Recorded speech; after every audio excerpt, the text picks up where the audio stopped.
réception d'un lot d'outils HS. Encore un grand merci à toi.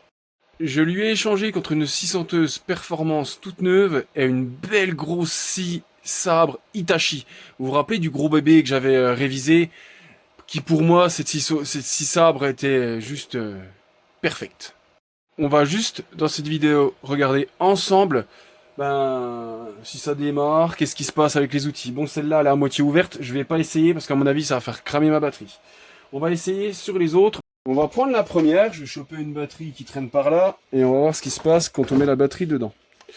Alors, deux types de pannes peuvent arriver sur ce type de machine. Donc là, il n'y a plus rien, il n'y a plus de LED, il n'y a plus rien. Deux types de pannes. On va dire trois types. Soit vous avez la carte de contrôle qui a cramé parce qu'elle a trop chauffé. Soit vous avez l'interrupteur qui a lâché, ça m'est arrivé sur une affleureuse, ou soit c'est le moteur. Dans cette vidéo, on va en démonter une des deux, je ne démonterai pas les deux. La deuxième, elle fait pareil, elle ne s'allume pas. Donc je démonterai la plus propre. Donc celle-là, on va la garder ici, et l'autre, je vais la remettre à côté. Alors là, celle-là, ce que je vais faire, on va l'ouvrir ensemble, simplement, mais juste pour vous montrer que c'est sûrement la carte qui a cramé. Celle-là aura besoin d'une grosse révision, donc je pense qu'il y a du jeu de partout, comme d'habitude. Bon, on l'entend, écoutez le bruit, il y a du jeu, mais ça c'est le jeu purement normal des meuleuses Parkside. Donc je ferai un gros démontage. Bon là, maintenant, alors si je vais peut-être pouvoir enlever ça, parce que ça va me déranger. Bon, après, c'est que de la poussière dessus, hein. C'est de la poussière de placo ou je sais pas quoi, elle a un peu froid. Bon, je pense qu'elle a quand même déjà pas mal tourné. Donc là, je vais virer les vis qui sont ici. Alors, donc là, nous allons ouvrir la bestiole. Mais bon, comme je vous dis, hein, c'est quasiment de la certitude. Ah oui, j'ai oublié d'enlever le petit cache. Elle a bouffé du placo, la carte a sûrement chauffé. Mais bon, je peux vous assurer que même quand vous la faites pas chauffer, elle finit par cramer aussi, parce que les cartes de gestion sont très aléatoires niveau qualité. Donc là, c'est quasiment sûr, de toute façon, c'est jamais... Alors, concrètement, j'ai jamais eu le cas, ça n'a jamais été le moteur. Donc là, au niveau des meuleuses, oh putain, elle pue. Ah non, mais attention, c'est la carte, hein, ça j'en suis sûr. Regardez, ça s'est tout décollé. Là, elle a pris la foudre. Elle est vraiment bien malade, hein. Donc je vais pas chipoter, hein. Celle-là je vais changer la carte et je vais mettre une carte AliExpress, hein. Je vais y faire un bon nettoyage, parce que là elle a pris la poussière. Je vais laisser ça dedans, et on va s'occuper du reste. Hop, et ça je vais refoutre ça dans la boîte. Nous avons là deux perfos de génération différentes. Donc vous voyez comme il est celui-là. Et celui-là, hein. Il y a une petite différence, vous voyez bien l'ergonomie, la forme. Par contre, au niveau de la date, j'ai plus les étiquettes, donc je peux pas vous dire de quand il date. Donc là, je vais mettre une batterie dessus. Je vais essayer de pas cramer une batterie qui marche, hein. Je vais mettre une vieille 2 ampères toute pourrie. Ça serait ballot de cramer une bonne batterie. Mais normalement, voilà. Ah, celui-là, il marche, c'est étonnant. Il fait des bruits bizarres, hein. Voilà. On va tourner. Il aura besoin d'une bonne révision. Bah écoutez, celui-là il démarre. Je suis étonné parce que il m'avait montré en vidéo, le sien il ne démarrait pas chez lui. Mais je le sens pas. Je sais pas. Alors je vais essayer avec une autre batterie parce que bon, on sait jamais. En tout cas, celui-là, je vais lui faire un gros démontage, hein. Écoutez. Il fonctionne, je vais attendre qu'il commente la vidéo pour me dire s'il fonctionnait chez lui. Donc là, celui-là, il va rester là. De toute façon, ceux-là, je vais pas les bricoler. Je vais faire des photos pour les cartes de gestion et voir si c'est possible de les avoir en pièces détachées. Donc celui-là, on va essayer. On prend le risque. Ah, par contre, celui-là ne démarre pas. Il me dit que la batterie est chargée. Vitesse 1, vitesse 2, mais il n'y a plus rien qui se passe. Je vais essayer de mettre une batterie dessus, Bluetooth. On va voir ce qu'il me dit. Le voyant Bluetooth clignote. Après ça s'arrête. Donc celui-là, effectivement, il n'y a plus rien. Par contre, celui-là, il aura besoin d'un bon petit démontage. Bon, comme j'ai dit, celui-là, je ne les démonterai pas. Oh, mon Dieu, c'est raide, hein, les boutons. Donc celui-là, par contre, oui, il ne démarre pas. Par contre, l'autre il démarre. Ah, je suis étonné, je m'attendais à ce qu'il marche pas. Par contre, vous entendez comme il fait au démarrage?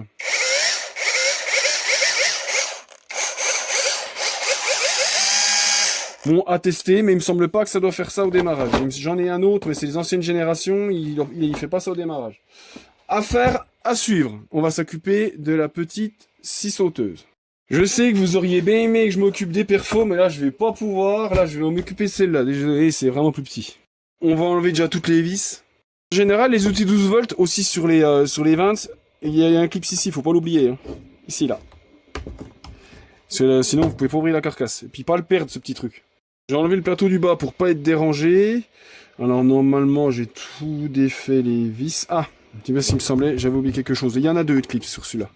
Mais d'un côté, c'est pas plus mal. Ça permet une meilleure solidité du bordel parce que sinon, ça a tendance à s'ouvrir un petit peu à cause de la batterie. Donc là, normalement, ça s'ouvre sans trop de problème. On va prendre l'outil miracle. Le petit couteau. Ça va tellement bien, ce petit couteau. Voilà. On ouvre. Normalement, je crois que j'en ai oublié une. Non. Elle est récalcitrante. Ah là, si, c'est bon. C'était bien emboîté. On va essayer, je dis bien essayer, de ne pas en perdre des bouts. Parce que je sens que ça va se foutre en deux parties, là. Ah, ça sent la merde, ça. Moi, je veux que tout reste d'un côté. Ah là, oh la vache. Oh. Bon, leur système, on va dire que sur les 12 volts,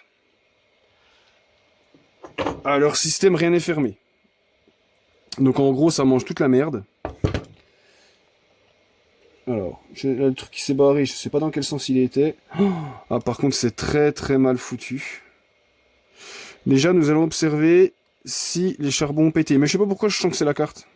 Je sens que la carte a chauffé et puis elle a cramé. Je sais pas pourquoi je le sens gros comme une maison. Alors, je vais déjà mettre un petit coup de soufflette sur le moteur. À mon avis, je vais devoir m'aider de l'autre. Parce que il y a ce truc là qui était là, je sais pas où ça va. Donc l'autre, quand je vais la démonter, j'ai un trait à faire extrêmement gaffe. Par contre, il y a un truc qui est bizarre. Donc là, on a une goupille. Et là, on a l'impression qu'il en faudrait une autre aussi. Et il n'y en a pas. Alors, il y a l'air d'en avoir jamais eu. Mais je trouve ça quand même étonnant. C'est une sorte de goupille de guidage. Alors, est-ce que c'est normal ou pas? Donc là, je vais quand même essayer. Je vais enlever le mécanisme. Je vais le foutre de côté. Pour la nettoyer. Donc là, le mécanisme. Rien n'est cassé, par contre c'est de la belle pignonnerie, par contre c'est ultra dégueulasse. Donc ça je vais le mettre de côté pour pouvoir le nettoyer plus tard. Donc pas perdre ces petits morceaux là, parce que du coup je sais même pas où ça va. Je verrai sur l'autre. Donc le moteur, lui tourne correctement. Donc là, alors ce qu'on peut faire, on va prendre le testeur. C'est une bonne façon de tester, donc on va le mettre ici, on va le mettre en volt. Nous allons mettre une batterie dessus. Et on va voir jusqu'où va le courant. Donc là, mettons la batterie dessus. Alors. Donc là, j'ai mis en mode allumage.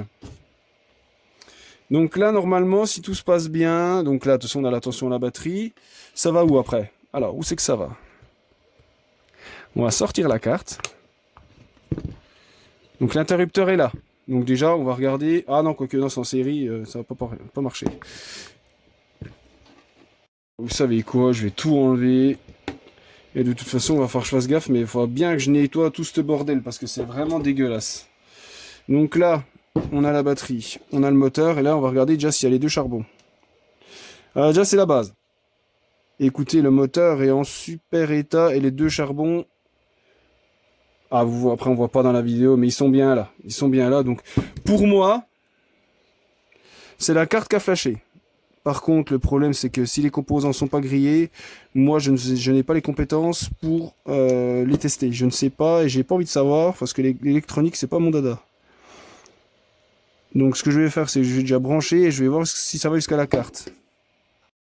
Alors ce qu'on va faire, c'est qu'on va mettre la batterie chaussure dessus comme ça. Alors je vais tenir. Donc là il n'y a rien du tout. Donc de toute façon, hein, faut pas se leurrer. Là si je mets le voltmètre, il n'y aura rien au moteur. Donc comme vous pouvez voir, il n'y a rien qui arrive au moteur. Déjà on peut écarter le moteur HS, parce qu'il n'y a rien qui arrive au moteur. Donc là maintenant nous allons repérer les deux fils plus qui viennent à la carte. C'est phénomène un peu bizarre, donc j'ai tourné le variateur. Je me demande si c'est pas le variateur qui déconne. Alors, attention, il fait des bruits bizarres le truc. Et ça démarre. Par contre le moteur fait un bruit bizarre, donc ce que je vais faire c'est que je vais mettre un petit peu de produit dedans. Donc là finalement je me demande si c'est pas le petit variateur qui déconne. Mais bon en gros c'est la carte quoi. Donc là j'ai mis du produit un peu partout. Allez, je l'ai vu, c'est éteint. Le problème c'est que faut jeter le moteur en même temps. Alors, là il se passe rien. Là ça marche. Ah, il fait déjà un meilleur bruit là. Par contre là elle s'est éteinte. Alors, il faudrait que j'arrive à savoir si c'est l'interrupteur qui fait court-circuit ou pas. Ou si c'est la carte, parce qu'on voit les voyants qui s'allument, mais ils finissent par s'éteindre. Après, il y a peut-être un petit composant qui fait chier, mais alors par contre pour trouver, étant donné qu'elle démarre, c'est un peu compliqué. Voilà,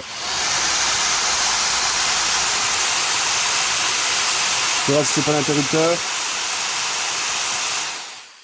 Voilà, il repart plus. Il s'est éteint.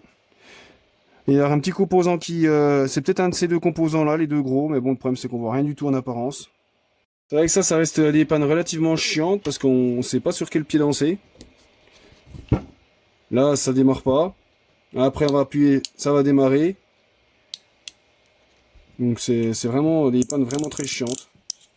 Donc là, si on met à fond, là ça part plus. Bon après, je vais vous dire un truc, là, je supprime la carte, puis on n'en parle plus, hein. Puis il n'y a plus de variation de vitesse, quoi. Après, pour trouver des cartes de cette taille-là, c'est pas évident, parce qu'elles sont vraiment minuscules. Après, ce genre de machine, on fout en direct, elle va à fond, et puis on n'en parle plus, hein. Je pense que c'est ce que je ferai. Parce qu'on va dire, on peut incriminer ces deux composants-là. Mais à vue de pif... Voilà, c'est du WD-40 que j'ai mis dessus, mais à vue de pif, ils ont rien du tout, hein. Je vois rien de spécial, hein. Et le pire, c'est sous résine, hein. Et les composants, il y a de la résine dessus, on peut même pas les enlever. Donc c'est dommage parce qu'il n'y aura plus le niveau de batterie si j'enlève la carte. Mais le problème c'est que là, elle marche aléatoirement quoi.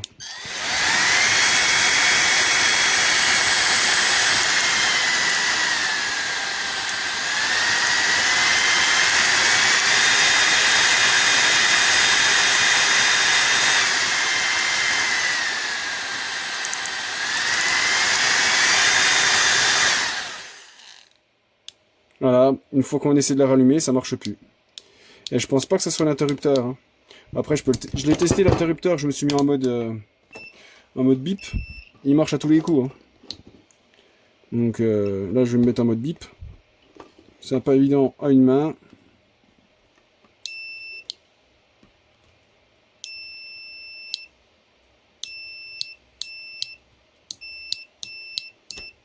Après, la façon de le savoir, c'est que je relie les deux fils. C'est ce que je vais faire. Sans doute, je vais pas me faire avoir comme la fleureuse, parce que j'avais tout désossé alors que c'était juste l'interrupteur.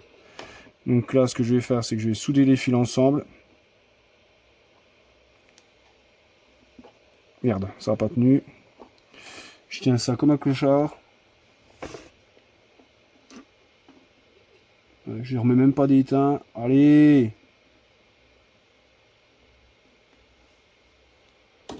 Voilà. Nickel. Pas besoin que ça tienne super bien, hein. Le principal c'est que tous les fils soient ensemble. Et je vais mettre la batterie dessus. Donc là, ça fonctionne pas. Voilà. Donc l'interrupteur n'est pas incriminé. Ça marche un coup de quand elle a envie en fait. Je pense pas que ça soit le variateur parce que je faisais des essais. Voilà, il répare plus là.